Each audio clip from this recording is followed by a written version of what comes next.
Bienvenidos a otro emocionante episodio de nuestro canal de YouTube.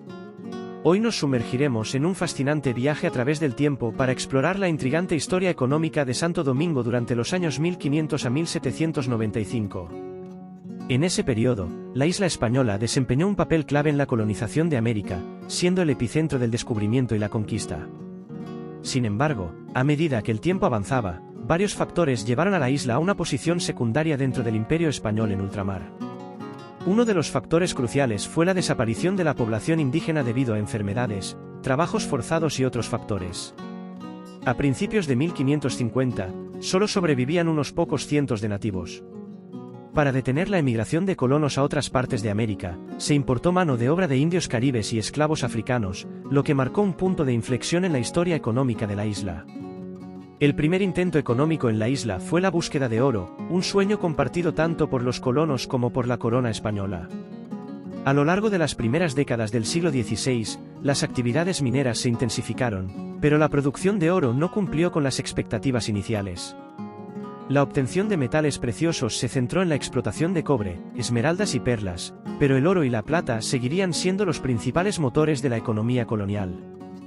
La llegada del gobernador Nicolás de Obando en 1502 trajo consigo un aumento en la búsqueda de oro, pero muchos colonos, sin experiencia, perdieron sus recursos en empresas fallidas. La falta de experiencia llevó a la utilización de la mano de obra indígena en trabajos forzados, lo que provocó una disminución en su población. A pesar de las dificultades, las técnicas mineras evolucionaron con el tiempo, desde el simple lavado de arena hasta la construcción de canales y muros para controlar el flujo de agua en la extracción de oro. La corona española estaba ansiosa por recibir oro de América, y las expediciones descubridoras ampliaron el conocimiento geográfico mientras buscaban tesoros. Sin embargo, la fase áurea de la minería de oro en la Española llegó a su fin alrededor de 1525, sin que se encontraran las minas ricas y abundantes que se esperaban. Esto llevó a una transición hacia la agricultura, y en particular, a la producción de azúcar, que marcaría un nuevo capítulo en la historia económica de la isla. La transformación económica de la isla de Santo Domingo experimentó un giro fundamental cuando la fiebre del oro se desvaneció y se agotaron los recursos auríferos. En ese momento, la agricultura emergió como una alternativa vital para la supervivencia y la prosperidad de la colonia. Uno de los productos que se destacó en este nuevo capítulo de la historia económica fue el azúcar. Los primeros años de colonización estuvieron marcados por un sistema de factorías y la creencia de que los suministros necesarios llegarían desde la península ibérica. Esto retrasó el desarrollo agrícola, a pesar de que esta actividad era esencial para la creación de asentamientos sostenibles en América. Sin embargo, a medida que se agotaban las fuentes de oro y los suministros desde Europa escaseaban, los colonos comenzaron a buscar alternativas en la agricultura. Inicialmente, los colonos europeos intentaron cultivar productos tradicionales de su tierra natal, como el trigo, la vid y el olivo. Sin embargo, las condiciones climáticas en las Antillas no eran adecuadas para estos cultivos, y muchos de estos intentos fracasaron. A pesar de los desafíos, se promovieron incentivos y recompensas para aquellos agricultores que lograran producir ciertas cantidades de productos específicos. Sin embargo, el verdadero cambio económico y la prosperidad se alcanzaron con la expansión de la producción de azúcar. Los ingenios azucareros se convirtieron en el motor de la economía de la isla. Estas empresas requerían una inversión significativa en capital y tecnología para su funcionamiento. Los propietarios de los ingenios solían ser comerciantes, la élite criolla, funcionarios coloniales, y en algunos casos, órdenes religiosas. El trabajo en las plantaciones de caña de azúcar era extremadamente duro. La caña debía ser cosechada y transportada a los molinos, donde se procesaba para obtener el jugo. Luego, este jugo se cocía en calderas de cobre y se purificaba para obtener el azúcar final. Todo el proceso requería una gran cantidad de mano de obra, principalmente esclavos africanos. Cada esclavo era una inversión significativa, llegando a costar hasta 450 a 500 pesos si tenían experiencia en la producción de azúcar. La producción de azúcar también tuvo un gran impacto ambiental, ya que se requería una gran cantidad de madera como combustible para los hornos. Esto llevó a la deforestación de vastas áreas de la isla. La transformación económica de Santo Domingo se produjo cuando la agricultura, especialmente la producción de azúcar, reemplazó a la fiebre del oro como la principal fuente de riqueza. Esta industria requería una inversión significativa, una gran cantidad de mano de obra y tuvo un impacto duradero en la economía y el medio ambiente de la isla. El auge de la industria azucarera en Santo Domingo fue impulsado por varios factores, incluida la participación activa de los padres jerónimos. Estos religiosos autorizaron la concesión de préstamos de 500 pesos de oro a los vecinos que deseaban establecer ingenios azucareros. Además, abogaron por la entrada libre de negros destinados a trabajar en esta actividad. Hacia 1550, la isla tenía en funcionamiento al menos 20 ingenios azucareros y 4 trapiches de caballos. Algunos de estos ingenios eran propiedad de la oligarquía criolla y altos funcionarios coloniales y eran muestra de la riqueza acumulada en la colonia. Por ejemplo, el ingenio de Melchor de Castro podía albergar hasta 900 esclavos. La producción de azúcar experimentó un crecimiento constante, con exportaciones totales que llegaron a alrededor de 90.000 arrobas de azúcar enviadas al puerto de Sevilla. Sin embargo, esta cifra podría ser aún mayor si se tiene en cuenta la producción destinada al consumo local, al mercado interamericano y a otros destinos europeos, así como la que se enviaba a través del contrabando y la que era capturada por corsarios franceses. Este auge económico basado en el azúcar permitió a la isla de Santo Domingo superar la decepción inicial causada por la búsqueda infructuosa de oro y entrar en un periodo de gran actividad económica. Las ganancias obtenidas de la producción de azúcar se convirtieron en una fuente significativa de riqueza para la colonia. Sin embargo, a finales del siglo XVI, la industria azucarera comenzó a experimentar un declive gradual.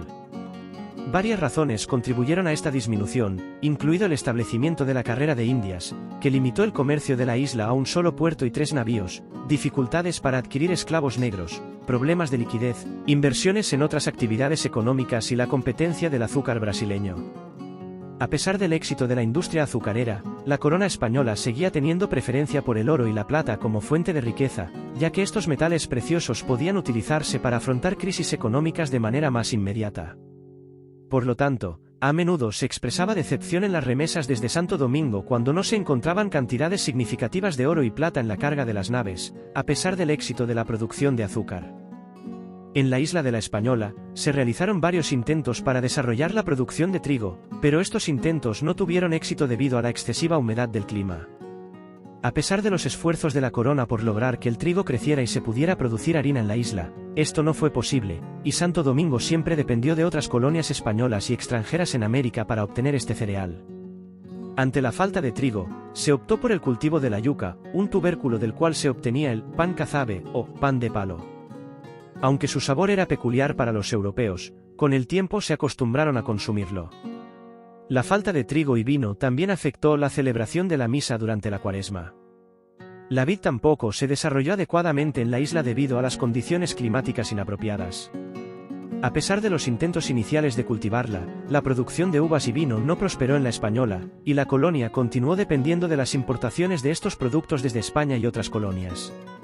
En cuanto a la producción de azúcar, además de las grandes plantaciones de caña de azúcar, se establecieron muchas unidades agrícolas más pequeñas llamadas estancias. Estas estancias cultivaban una variedad de productos, como la cañafístula y el jengibre, que se exportaban a Sevilla y mantenían el comercio activo entre Santo Domingo y España.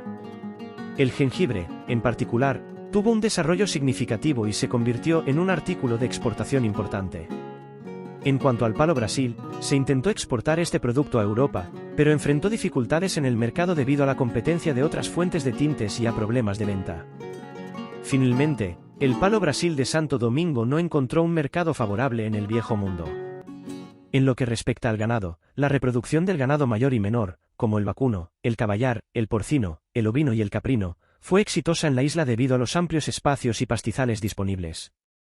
El ganado se convirtió en una fuente importante de proteínas en la dieta de los habitantes de la colonia, y se exportaban cueros, sebo y animales vivos para diversos fines, como la fabricación de productos de cuero y el trabajo agrícola. En la Española experimentó varios intentos de diversificar su producción agropecuaria, pero debido a las condiciones climáticas y a la competencia en el mercado, algunos de estos intentos no tuvieron éxito, mientras que otros, como la producción de azúcar y la cría de ganado, prosperaron y contribuyeron a la economía de la colonia. El tabaco no ocupaba un lugar destacado entre los productos exportados desde la Española a Sevilla durante el siglo XVI. A pesar de que su consumo estaba muy generalizado en las Antillas, tanto entre los indígenas como entre la población española, el tabaco no era un cultivo de exportación importante en ese momento. Sin embargo, existen evidencias de que se cultivaba en la isla con varios propósitos. El tabaco se cultivaba en la Española para satisfacer la demanda interna de consumo. Era consumido por diferentes sectores de la población, y su uso estaba arraigado en la sociedad de la época. Incluso los esclavos africanos que trabajaban en la isla adoptaron la costumbre de consumir tabaco, ya que creían que les ayudaba a aliviar el cansancio. Además del consumo interno, el tabaco también se cultivaba para el comercio con otras colonias españolas y extranjeras en el Caribe.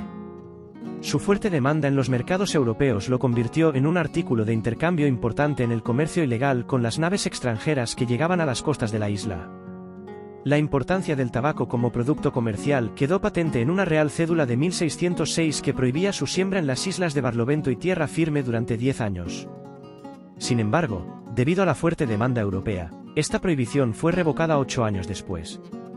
La corona autorizó la siembra de tabaco con la condición de que todo el tabaco que no se consumiera en la isla se registrara y se enviara directamente a la ciudad de Sevilla. Se impusieron duras penas para quienes contrabandearan tabaco o lo comercializaran de manera ilegal. La creación del estanco del tabaco y su arriendo sistemático permitieron a la corona obtener importantes ingresos, y el tabaco se convirtió en una fuente crucial de recursos para la monarquía española. Tanto los Habsburgo como los Borbones reconocieron la importancia económica del tabaco y utilizaron su monopolio como una fuente de ingresos para la corona. Aunque el tabaco no era un producto de exportación destacado desde la española en el siglo XVI, su cultivo y comercio estaban arraigados en la sociedad de la isla, y su importancia como fuente de ingresos para la corona aumentaría en los siglos posteriores. En el 1561 con el establecimiento de la carrera de Indias. Esta normativa regulaba los puertos americanos y limitaba el número de barcos que podían recibir, así como su capacidad y tamaño. Lo más importante, solo el puerto de Santo Domingo estaba autorizado para el tráfico naval, y todas las contrataciones debían hacerse con mercaderes hispanos registrados. Pero esta regulación trajo consigo problemas significativos. Anuló el activo comercio que tenían otras ciudades portuarias, como Puerto Plata, Montecristi, Bahía y La Yaguana. Además, perjudicó a las poblaciones del Cibao, la región más productiva de la isla. Las mercancías se acumulaban en los almacenes de Santo Domingo, deteriorándose mientras esperaban ser enviadas a la península. Ante estas limitaciones, el contrabando se convirtió en la solución natural. La necesidad de enviar mercancías a la capital, junto con los problemas de transporte por caminos en mal estado y los altos costos, llevó al florecimiento de un comercio ilegal con holandeses, ingleses y franceses. Estas naciones compitieron por ofrecer productos que la península no proporcionaba. Jerónimo de Torres, escribano real de La Yaguana, informó en 1577 sobre el crecimiento del comercio ilegal. Se traficaba con esclavos, paños finos, lencería, jabón, cera y muchas otras mercancías. Los precios eran mucho más atractivos que los de Sevilla y Medina. La presencia de portugueses en la española también fue destacada. En 1535, más de 200 lusitanos vivían en Santo Domingo, desempeñando diversos roles en la sociedad. Muchos de ellos eran oficiales de azúcar en los ingenios. A partir de 1581, tras la unión de las coronas de Portugal y España, los portugueses tuvieron total libertad para desplazarse por Hispanoamérica. Pronto, se convirtieron en los principales rescatadores de mercancías. A pesar de los esfuerzos del gobierno para resolver estos problemas, como permitir que los barcos de Santo Domingo navegaran directamente a la península, el contrabando se volvió común. Las malas condiciones de las carreteras y la falta de inversión en infraestructura contribuyeron al desafío. En el siglo XVII en la española estuvo lleno de luchas comerciales, contrabando y la influencia de los portugueses. A pesar de las restricciones, la creatividad de los comerciantes y las circunstancias llevaron a un floreciente comercio ilegal que dejó una huella duradera en la economía de la isla. Así que aquí lo tienen, un primer capítulo de la historia económica de Santo Domingo durante los años 1500 a 1795. Esperamos que hayan disfrutado de este viaje a través del tiempo y que hayan aprendido algo nuevo. No olviden dar like, suscribirse y compartir este vídeo para más contenido histórico. Hasta el próximo capítulo.